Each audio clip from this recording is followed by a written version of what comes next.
होती है। हिंदी में पहला जो खड़ी बोली हिंदी का ग्रंथ लिखा गया वो स्वामी दयानंद सरस्वती जी के द्वारा लिखा गया सत्यार्थ प्रकाश माना जाता है, जो इसी गुजरात की धरती से थे। हिंदी भारत की भाषा होनी चाहिए, यह विचार प्रतिपादित करने वाले महात्मा गांधी इसी धरती के थे। लोकमान्य तिलक महाराष्ट्र से थे। कन्हैयालाल माणिकलाल मुंशी जी भी गुजरात से थे। श्यामा प्रसाद मुखर्जी जी बंगाल से थे। गोपाल स्वामी अयंगर जी तमिलनाडु से थे। और विरोध करने वाले एक पंडित जी उत्तर प्रदेश से थे। अन्यथा वह समस्या कभी पहले ही बेहतर ढंग से समाधान हो जाता। और सिर्फ हिंदी का विषय नहीं है, समस्त भारतीय भाषाओं में के अंदर जो स्व का तत्व है, जिसका कि अभी उल्लेख मोहन जी कर रहे थे, उन्होंने एक विषय कहा कि हमारे यहां युद्ध का भी स्वरूप क्या होता था, जो उन्होंने महाभारत का उल्लेख किया। तो मैं इस भाषा के विषय से ही उसका एक संबंध स्थापित करने का प्रयास करता हूं, जो मैंने पहले एक बार भी बोला था। भाषा हमारे मन में क्या विचार लाती है और हमारे स्व से कैसे दूर ले जाती है, और वह स्व हमारा भाषाओं के माध्यम से कैसे स्थापित होता है। जैसे अभी उन्होंने युद्ध का वर्णन किया, आप सब ने वो कहावत सुनी होगी, everything is fair in love and war. और इसका यदि हिंदी में ट्रांसलेशन हो या भारतीय भाषा में ट्रांसलेशन हो तो कहते हैं जंग और इश्क में सब कुछ जायज है। मगर न जंग हिंदी या भारतीय शब्द है, न इश्क भारतीय शब्द है, न जायज भारतीय शब्द है। किसी भारतीय भाषा में, संस्कृत हो, हिंदी हो, गुजराती हो, मराठी हो, बंगला हो, आपने कभी कोई ऐसी कहावत नहीं सुनी होगी कि युद्ध और प्रेम में सब कुछ अनुचित उचित है, क्योंकि यह हमारे स्व का तत्व होता ही नहीं है। हमारे यहां प्रेम त्याग का प्रतीक है और युद्ध का धर्म था। और प्रेम क्या त्याग का प्रतीक है? लोग प्रेम में या तो प्राप्ति हो जाती है, तो एक अज्ञे जी ने एक पंक्ति में लिखा था, वो मुझे बहुत उपयुक्त लगता है। आजकल तो युवक युवतियों में बड़ा प्रेम का भाव उत्पन्न होता है। अब उसके दो परिणाम होते हैं। अगर प्राप्ति हो गई तो वो हाला की तरह हो जाती है, यानी शराब के नशे की तरह। और यदि उसमें असफल हो गए तो वो अनुभवों के कड़वे रस का एक प्याला हो जाता है। परंतु उन्होंने लिखा, भारतीय परंपरा में जो हमारा स्व था उसमें प्रेम क्या था। अज्ञे जी की कविता में है, वे मुर्दे होंगे प्रेम जिन्हें अनुभव रस का कटु प्याला है, वे रोगी होंगे प्रेम जिन्हें सम्मोहनकारी हाला है, मैंने विदग्ध हो जान लिया अंतिम रहस्य पहचान लिया, मैंने आहुति बनकर देखा यह प्रेम यज्ञ की ज्वाला है। तो हमारे यहां यह था। वैसे ज्वाला में जलने वाले लोग आजकल भी बहुत सारे दिखाई पड़ रहे हैं, जो अपने पोस्टर में जलता हुआ दिखाई दे रहे हैं। परंतु मैं उनसे कहना चाहूंगा, हां हम जलते हैं, मगर किस हेतु से जलते हैं यह आपकी बुद्धि से परे है। क्योंकि हमने बचपन में शाखाओं में वह गीत सुना, हम केशव के अनुयायी हैं, हमने तो बढ़ना सीखा है। और आगे जलने का उल्लेख है, अंधकार में बंधु भटकते, पंथ बिना व्याकुल दुख सहते, पथ दर्शक दीपक बन तिल तिल हमने तो जलना सीखा है। अब युद्ध पे आए, जिसका प्रतिपादन उन्होंने किया। युद्ध का धर्म क्या था? मैं एक उदाहरण देना चाहता हूं। महाभारत के युद्ध का उन्होंने उल्लेख किया। महाभारत में एक प्रसंग आता है कि जब कर्ण और अर्जुन का युद्ध हो रहा होता है, तो नागों का राजा विश्वसेन कर्ण के रथ के पास पहुंचता है और उसके तर्कश में जाकर कहता है कि मेरा भी अर्जुन उतना ही बड़ा शत्रु है जितना तुम्हारा शत्रु है, बस अपने बाण पर चढ़कर मुझे अर्जुन के रथ तक पहुंचने दो और मैं इसको डसकर समाप्त कर दूंगा। मेरा भी प्रतिशोध पूरा और तुम्हारे शत्रु की मृत्यु। मगर everything is fair in love and war, जंग में सब कुछ जायज होने की कहावत वालों को समझना चाहिए कि कर्ण क्या जवाब देता है। कर्ण कहता है, उसमें जो बहुत बड़ा क्रक्स है, वो कहता है, तेरी सहायता से जय तो मैं अनायास पा जाऊंगा, आने वाली मानवता को लेकिन क्या मुख दिखलाऊंगा। आगे की पंक्ति और महत्वपूर्ण है, जो भारतीय परंपरा के स्व को कहती है, उसमें सारा क्रक्स है। वो कहता है, अर्जुन है मेरा शत्रु किंतु वह सर्प नहीं नर ही तो है, संघर्ष सनातन नहीं, शत्रुता इस जीवन भर ही तो है। अब जब हम जन्म जन्मांतर में विश्वास करते हैं तो धर्म अलग हो जाता है। तो वो कहता अगला जीवन किस अर्थ हो, फिर हो द्वेषांध बिगाड़ूं मैं, सांपों की जाकर शरण सर्प बन क्यों मनुष्य को मारूं मैं, जा भाग मनुज का सहज शत्रु मित्रता न मेरी पा सकता, मैं किसी हेतु भी यह कलंक अपने सिर नहीं लगा सकता। और यह सिर्फ हमारे कथानकों में नहीं, रियल हिस्ट्री में है। केरल में जब पुर्तगीज आते हैं तो पद्मनाभ मेनन जी ने अपनी जो किताब में हिस्ट्री ऑफ केरल में लिखा है कि वहां के राजाओं ने जब पुर्तगालियों से युद्ध की बात कही तो एग्जैक्टली वही बात जो मोहन जी कह रहे थे। उन्होंने कहा भाई युद्ध एक अलग मैदान में होगा, युद्ध में हम ड्रम बजाएंगे, फिर उसके बाद आपसे युद्ध प्रारंभ होगा, किसी आम व्यक्ति को मारा नहीं जाएगा। और इस प्रकार से उन्होंने पूरा जो विषय बताया तो पुर्तगालियों को लगा कि ये युद्ध की बात कर रहे हैं या किसी खेल की बात कर रहे हैं। और ये ऐसा ही नहीं, उत्तर भारत में राजस्थान में कर्नल जेम्स टॉड हुए जिन्होंने लिखा annuls and antiquities of Rajasthan. उनकी हर बात से हम सहमत नहीं हैं, मगर उन्होंने एक बात लिखी कि भारत के जो हिंदू राजा थे इनके लिए ऐसा लगता है कि युद्ध जीवन मरण का प्रश्न नहीं होता था, वो शक्ति प्रदर्शन के टूर्नामेंट की तरह उसको लेते थे और किसी को मारते नहीं थे और अंत में वो लोग जो विजयी हो गया उसके उपरांत चले जाते थे। ये हमारे यहां युद्ध का धर्म था। इसीलिए आप कहेंगे चलिए ये तो मिडिवल हिस्ट्री थी, मॉडर्न हिस्ट्री में आइए। आज भारत की सेना यूएन पीस कीपिंग फोर्स की सबसे एक्टिव आर्मीज में से एक है। यह उतना महत्वपूर्ण नहीं है, महत्वपूर्ण यह है कि भारतीय सेना जो यूएन पीस कीपिंग फोर्स में जाती है उसके खिलाफ ह्यूमन राइट्स के जो मामले आते हैं वो कोई भी मामले नहीं आते, अन्य सेनाओं के सामने मामले ज्यादा आते हैं क्योंकि वो युद्ध की मर्यादा के उस स्व से निकले हुए हैं। अब इसलिए मैं कहता हूं जब हम स्व को समझने का प्रयास करें तो सबसे पहले तो जैसा कि बताया स्वतंत्रता, हमें स्वाधीनता मिली, पर हमारे तंत्र में स्व का भाव कितना है। और तंत्र में स्व का भाव का सबसे पहले तिरोभाव या अभाव वहां से प्रारंभ हुआ जब हमसे कहा गया कि हम एक देश तो थे ही नहीं कभी,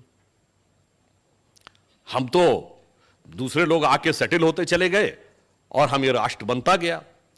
मुझे याद है बचपन में जब राजीव गांधी जी प्रधानमंत्री थे, लोगों को याद होगा दूरदर्शन के ऊपर एक वो आता था, बार बार एक प्रोग्राम के बाद एक शेर सुनाया जाता था, सरजमीने हिंद पर अक़वाम आलम के फिराक, काफिले बसते गए हिंदोस्तां बनता गया। जैसे हम कोई सराय थे, हम कोई मेले थे, हम कोई डेरे थे कि लोग आके सेटल होते चले गए और बनता गया।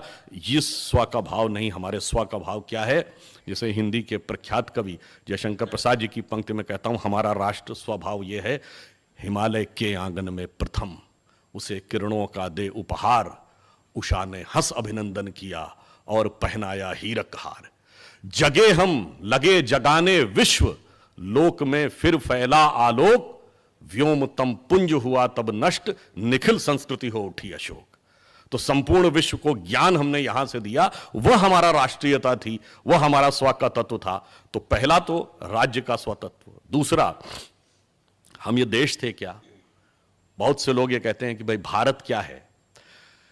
एक पुस्तक मैंने पढ़ा, वो कहते हैं India is not a geographical entity, you will say it is more fine and subtle than that. तो उससे फाइन एंड सब्टल क्या? Historical entity. कहते हैं no, it's more finer and subtle than that. Then it is more finer is cultural. No, it's more finer than that. Then it is religious. It's more finer than that. Then it is spiritual. कहता है no, it's more finer than that. तो पूछता है कि spiritual से ज़्यादा फाइनर क्या है? तो कहते हैं कि स्पिरिचुअल से ज़्यादा फाइनर इसलिए है कि जैसे दो न्यूक्लियस जब एक दूसरे से मिलते हैं, न्यूक्लियर बम का जो फार्मूला है उसमें दो न्यूक्लियस मिलके, हाइड्रोजन के दो मिलके हीलियम बनाते हैं, उसी से सूर्य बनता है। तो एक प्रचंड विस्फोट होता है और इस कारण से वो रेडियो एक्टिव वेव्स उस क्षेत्र में विद्यमान हो जाती हैं। वैसे ही उन्होंने कहा इस देश में हजारों वर्षों में हजारों लोगों ने अपनी आत्मा का परमात्मा के साथ फ्यूजन करने में सफलता हासिल की है और उस प्रचंड विस्फोट की तरंगें इस धरती पर विद्यमान हैं। आप जाकर इसको समझ पाएंगे, तब आप जान पाएंगे कि यह राष्ट्र क्या है और उसकी स्व की अनुभूति कर पाएंगे, अन्यथा बिल्डिंगें देख के चले आएंगे। इसलिए जब हम उस स्व के तत्व की बात करते हैं और वो कैसे संपूर्ण विश्व में स्थापित हो जाता है। जब भारत को स्वतंत्रता मिली तो जब सोमनाथ के मंदिर के निर्माण की बात हुई और सरदार पटेल ने क्या कहा कि जब जब भारत स्वतंत्र हुआ है तब तब सोमनाथ की अट्टालिकाओं ने गगन को छुआ है। अब भारत स्वतंत्र जैसे उनका स्वाधीन हुआ 15 अगस्त 47 को, मगर मैं एक बात कह रहा हूं, ये मैं नहीं कह रहा हूं, कोई दूसरा कह रहा है, इसलिए इसको कोई अन्यथा ना ले। 16 मई 2014 को हमारी सरकार बनी, जब स्पष्ट बहुमत मिला पहली बार भाजपा को। 18 मई सन 2014 को संडे ट्रिब्यून ने इंग्लैंड में लिखा अपने आर्टिकल में कि 16 May 2014 should be considered as the day in which British finally left India, क्योंकि उन्होंने कहा कि उसके बाद बहुत लंबे समय तक ऐसी विचारधारा का शासन रहा, ऐसी व्यवस्थाओं का शासन रहा जो ब्रिटिश कॉलोनियल लीगेसी का ही प्रतिनिधित्व करती थी। पहली बार एक ऐसे विचार के हाथ में सत्ता आई है जिसके ऊपर कोई ब्रिटिश कॉलोनियल लीगेसी का प्रभाव नहीं, जो अपने विचार और स्वभाव में पूर्णतः भारतीय है। इसलिए उन्होंने माना। और देखिए, जब ब्रिटिश फाइनली लेफ्ट हुए तो क्या हुआ, सोमनाथ बना था 1948 के पास, और फिर जाके काशी विश्वनाथ का कॉरिडोर बना, फिर श्री राम जन्मभूमि की पताका लहराई। और यहां पर मैं यह भी कहूं कि जब काशी विश्वनाथ का कॉरिडोर हुआ, जिसका प्रधानमंत्री जी ने उद्घाटन किया, बहुत से लोगों ने कहा क्या आवश्यकता थी इसको बनाने की, इस चीज से देश का क्या लाभ है। देखिए, जब आप सोमनाथ में अपना सर श्रद्धा से झुकाते हैं तो वो श्रद्धा भाव काशी विश्वनाथ से स्वयं जुड़ता है। तो जब सोमनाथ बने थे तो काशी विश्वनाथ बनना ही था। और इतना ही नहीं, जब आप काशी विश्वनाथ में अपना सर श्रद्धा से झुकाते हैं तो उत्तर में अमरनाथ के साथ भी भावना वैसे ही जुड़ती है, दक्षिण में रामेश्वरम के साथ भी जुड़ती है, पश्चिम में सोमनाथ के साथ भी जुड़ती है, पूर्व में मल्लिकार्जुन के साथ भी जुड़ती है।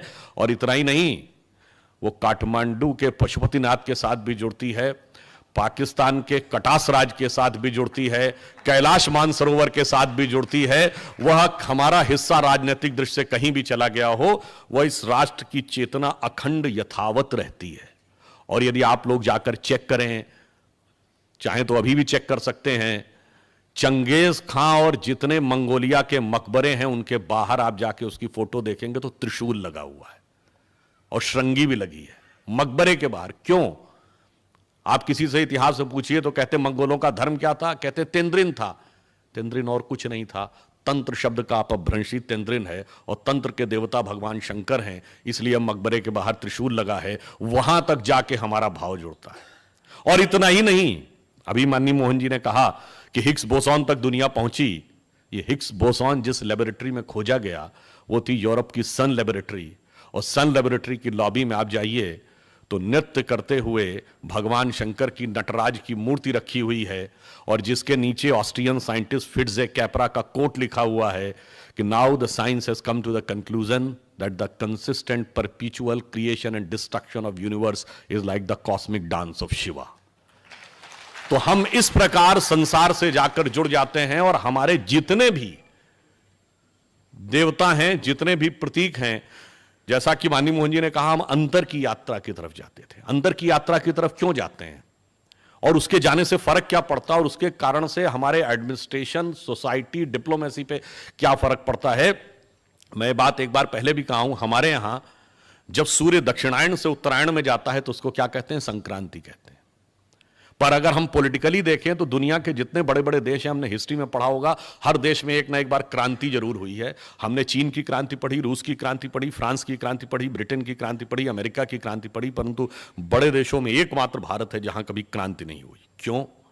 क्योंकि क्रांति वहां होती है जहां बाहर सब कुछ प्राप्त करना होता है, सब कुछ मेटीरियल में खोजना होता है। परंतु जहां अंदर की यात्रा करते हैं तो जब हमारी मन की जो धारा है वो नीचे की तरफ होती है, जब भी आप कभी ध्यान लगाएं तो आप देखें बड़ा पॉजिटिव चीजों पे आपका ध्यान नहीं जाता है, निगेटिव चीजों की तरफ जाता है। मनुष्य पे यदि मर्यादा और नियम का दबाव ना हो तो वो पाश्विक प्रवृत्तियों की तरफ भागता है, यानी बलपूर्वक जो चाहे सुख भोग की चीजें इकट्ठा कर ले। जब हमारी धारा जो डाउनवर्ड है वो अपवर्ड होती है तो हमारे अंदर क्या घटित होती है, संक्रांति। इसलिए इस देश में क्रांति नहीं होती, इस देश में संक्रांति होती है। और उस संक्रांति का यह भी अर्थ समझिए, गुजरात की धरती पे भगवान कृष्ण को विशेष पूजा जाता है। आपने कभी ध्यान दिया भगवान कृष्ण चूंकि काले हैं, जब आप ध्यान लगाते हैं तो आपकी आंखों के सामने श्याम वर्ण होता है, और जब आप गहराई से उस चेतना में उतरते हैं और आपकी मन की धारा जो निरंतर डाउनवर्ड्स है उसको कंट्रोल करने में सफल होते हैं और उसको अपवर्ड करते हैं, तो धा रा का उल्टा क्या होता है? बस यही राधा कृष्ण का संगम है। यानी जब आप जाकर अंदर ध्यान लगाते हैं और आपकी प्रवृत्तियां ऊर्ध्वगामी हो जाती हैं, तब आपको वास्तविक आनंद की अनुभूति होती है। और अंदर जाकर क्या प्राप्त होता है? देखिए, भगवान कृष्ण ही जो हैं वो राधा कृष्ण के तो प्रतीक हैं ही, परंतु इसी के साथ साथ एक बात और देखिए, उनको मक्खन बहुत प्रिय है। वो हंडिया में से मक्खन खाते हैं और उसको तोड़ के खाते हैं, मिट्टी की हांडी को, और फिर वो निष्काम कर्म के प्रतीक भी बनते हैं। इन सब के पीछे हमारी चेतना का वह रहस्य है कि मक्खन क्यों प्रिय है। हमारा मन दूध की तरह है, हम पानी में मिला देते हैं तो दूध पानी में मिल जाता है, नष्ट हो जाता है। परंतु यदि इस दूध को स्थिर कर लें, वो दही बनता है, दही को मथ लें तो मक्खन बनता है, मक्खन को पानी में डालिए तो वो मिलता नहीं है। तो निष्काम कर्म व्यक्ति संसार में आकर तभी कर सकता है जब अपनी चेतना को स्थिर कर कर मथ कर उसमें से नवनीत निकालने में सफल हो जाए। इसलिए भगवान कृष्ण निष्काम कर्म के प्रतीक हैं। और इतना ही नहीं, अगर आप ये देखें, अब कभी कभी बहुत से प्रश्न उठते हैं ना कि भगवान कृष्ण की इतने हजार गोपिकाएं थीं, तो इतने एक बार मैं बचपन में कॉलेज में था तो हमारी एक डिबेट थी जिसका टॉपिक था कि Indian culture will self demarcates between man and women. तो इसके पक्ष में बोलने में बहुत मिल जाएंगे, अगेंस्ट में बोलना बड़ा मुश्किल था। तो उसमें एक रिबटलिंग पैनल भी था, यानी आपको खाली डिबेट करके चले नहीं आना है, प्रश्नोत्तर भी होंगे। तो प्रश्नोत्तर करने वाली एक महिला थी, उन्होंने प्रश्न किया कि what you have to say about the more than 10,000 wives of Bhagwan Krishna. मैंने कहा no, he was not having 10,000, he was having 16,108। तो उन्होंने कहा yes yes whatever the figure is, but what is the answer? मैंने कहा the answer lies in the figure. 16,108 Veda में ऋचाओं की संख्या है, और सभी गोपियों के साथ एक साथ भगवान कृष्ण जब रास करते हैं, इसका अर्थ हुआ किसी एक ऋचा को लेकर आप ध्यान लगाकर गहरे चेतना में उतरिए तो उसी आनंद की अनुभूति होगी जो किसी दूसरी ऋचा के साथ दूसरे व्यक्ति को हो रही होगी। एक ही ब्रह्म सभी में उद्भासित हो रहा होगा। और ये मैं ऐसे ही नहीं कह रहा हूं, सूरदास ने लिखा है, वेद ऋचा भई गोपिका हरिसो कियो विहार। ये मैंने इसलिए कहने का प्रयास किया कि हमारे स्व के तत्व में इतनी गहराई है कि कई बार हमें उसकी व्याख्या नहीं पता होती, और इस कारण से हम भ्रमित हो जाते हैं, हम विचलित हो जाते हैं और हम दूसरी चीजों की तरफ डाइवर्ट होते हुए चले जाते हैं। इसलिए हमें यह भी समझना होगा कि हमारे स्व का मूल तत्व क्या था। हमारे जैसा अभी एक और बिंदु, जैसे उन्होंने कहा कि जब तक हम परिधि पे रहते हैं तब तक हम वास्तविक चेतना की प्राप्ति नहीं कर पाते हैं। बाहर अगर हम मटेरियल में, जैसा कि अभी मनी मोहन जी ने कहा, मटेरियल में हम खोजने की कोशिश करेंगे, संघर्ष ही संघर्ष होगा, और उस संघर्ष का अंत नहीं होगा। उस संघर्ष का अंत नहीं है, इसका आधार कहां पे निहित है? आपने राम रावण का संघर्ष सुना? रावण के 10 सिर थे, एक सर कटता था, दूसरा उगाता था, और भगवान भी उसको रोक नहीं सकते थे। और ये बात, और 10 ही सिर क्यों थे रावण के? 15-20 भी तो हो सकते थे, 25-30 भी हो सकते थे। और अगर 10 ही सिर थे तो उसका नाम दशानन क्यों था? 10 मुख वाला क्यों था? वो 10 शीश, 10 ग्रीव, 10 कंधर, दशोदर कुछ भी हो सकता था। वो 10 का अर्थ था 10 इंद्रियां, और दशानन मतलब 10 इंद्रियों का खुला हुआ मुख, extrovert tendency of all the 10 senses. 10 इंद्रियों की बहिर्मुखी पिपासा, एक सर कटता है दूसरा उगाता है, इसका अर्थ हुआ किसी इंद्री की एक इच्छा पूरी करिए, immediately it will get replaced by other, even God can not stop it. भगवान भी नहीं रोक सकते। रोकेंगे कैसे? नाभि पर जाकर जब ईश्वरीय तत्व का आघात होगा। इसका अर्थ क्या हुआ? आप बाहर परिधि पे घूमते रहिए, संतुष्टि कहीं नहीं है, संतुष्टि केंद्र में जाकर है। और यह है, सिर्फ ऐसे नहीं है, अगर हमारे यहां अलजेब्रा, ज्योमेट्री, ट्रिग्नोमेट्री और मैथमेटिक्स खोजी गई तो आपने कभी सोचा कि सर्किल को आप देखिए तो सर्किल के सर्कमफ्रेंस पे घूमिए तो अंत कभी नहीं मिलता है। एक चक्कर घूम लीजिए, दूसरे चक्कर का रास्ता सीधे दिखने लगता है। यानी परिधि पर जब तक आपकी चेतना घूमती है अंत कभी नहीं मिलता है। सर्किल का मूल समझ में आता है जब आप सर्किल के केंद्र में जाते हैं। इसलिए रावण के सर कटते रहते हैं, उगते रहते हैं। जब नाभि पे जाकर उसका प्रभाव होता है तब जाकर उस पर वास्तविक नियंत्रण आता है। तो हमारे यहां जितने भी कथानक थे वो गहरे आध्यात्म के भी प्रतीक थे। अब यदि हम इसको वास्तविक अर्थों में देखने का प्रयास करें, कई बार लोग कहेंगे साहब ये तो बहुत पुरानी बात आपने माइथोलॉजिकल कह दी। आपने तो साहब, पहले तो बात माइथोलॉजी ऐसी कोई चीज ही नहीं है। हमारी हर चीज वर्तमान समय में यथावत कनेक्टेड रहती है। परंतु यदि हम मॉडर्न समय की भी बात कहें, आज के समय की बिल्कुल लेटेस्ट साइंस की बात कहें, छोटी सी बात, जैसा उन्होंने अभी क्वांटम का उल्लेख किया तो मेरे मन में एक भाव आया। ये बताइए, ये लाइट है, जिन लोगों ने फिजिक्स थोड़ी भी पढ़ी होगी, अब ये लाइट वेव है कि पार्टिकल है? इसको लेकर फिजिक्स में आज तक कोई चीज फाइनल नहीं हो पाई। कारण क्या है कि जब ये किसी पानी के अंदर आप लाइट जाती है तो वो रिफ्रैक्शन होकर झुक जाती है, तो इसका मतलब ये पार्टिकल है, तभी मीडियम में आकर उसका पाथ चेंज हो रहा है। परंतु यदि ये पार्टिकल है तो स्पेस में, जैसे बताया कि सूर्य से 8.5 मिनट लगते हैं, तो स्पेस में वो लाइट की वेलोसिटी से ट्रेवल ही नहीं कर सकती थी, तो वहां पर वो वेव है, यानी स्पेस में वो वेव है, और जब मीडियम में आता है तब पार्टिकल है। अब कोई ये कहे कि साहब ये तो सामाजिक अन्याय है, और इसको लेकर कोर्ट में जाके कोई मुकदमा दायर कर दे और कहे कि ये अन्याय है, इसलिए इस पे दोनों को दोनों जगह मानना चाहिए, कि वेव भी मानना चाहिए, पार्टिकल भी मानना चाहिए। और मान लीजिए कोई न्यायाधीश भी ऐसा हो जिसने भी फिजिक्स ना पढ़ी हो, वो कह दे हाँ बिल्कुल सही बात है, वो आज से मैं आदेश करता हूं कि दोनों जगह वेव माना जाएगा, पार्टिकल माना जाएगा, और कुछ सामाजिक संगठन आकर उसका उत्सव मनाने लगे। ऐसा ही कुछ होता है।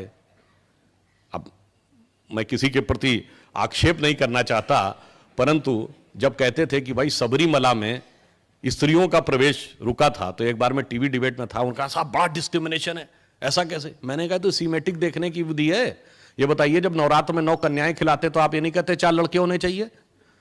तो हमने कहा वहां पर उस तत्व की प्रधानता है, वहां इस तत्व की प्रधानता है। जैसे आकाश में जब वो चलता हुआ आता है तो वो वेव है, जब मीडियम में आता है तो वो पार्टिकल है। बस ऐसे ही समझिए, आत्मा जब आकाश में है तो अव्यक्त और परमात्मा है, जब मीडियम में आ जाती है तो वो व्यक्त और आत्मा है।